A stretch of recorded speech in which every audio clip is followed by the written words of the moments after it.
வயிற்றுப்புண் வாய்ப்புண்ணுக்கு super remedy எதுன்னு கேட்டிங்கன்னா மணத்தக்காளி கீரையை தான் நான் சொல்வேன். அந்த கீரையில இருக்க காய வச்சு தான் மணத்தக்காளி வத்தல் ரெடி பண்ணுவாங்க. இன்னைக்கு நான் அதுல இருக்க விதைய பச்சையாவே வச்சு காரக்குழம்பு வச்சிருக்கேங்க. இதோட டேஸ்ட் பிரமாதமா இருக்கும். லைட்டா கசப்பு தன்மை இருக்கும், பட் பேரபிள் தான்.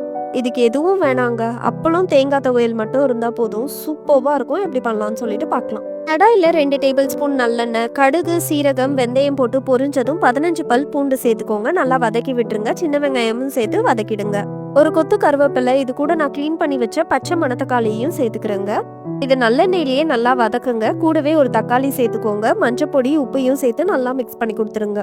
ஒன்று சேர்ந்து வதங்கினதும் 2 டேபிள் ஸ்பூன் குழம்பு மிளகாத்தூளை சேர்த்து நல்லா மிக்ஸ் பண்ணி கொடுத்துருங்க. ஒரு பெரிய லெமன் சைஸ் புளியை கரைச்சி சேர்த்துக்கோங்க. இது கூட நான் 1 கப் அளவுக்கு தண்ணி சேர்த்து லோ ஃப்ளேம்ல ஒரு 8 நிமிஷம் கொதிக்க விடுங்க. எண்ணெய் பிரிஞ்சு வந்ததும் கொஞ்சமா வெல்லம், கொத்தமல்லி சேர்த்துட்டு சர்வ் பண்ணுங்க.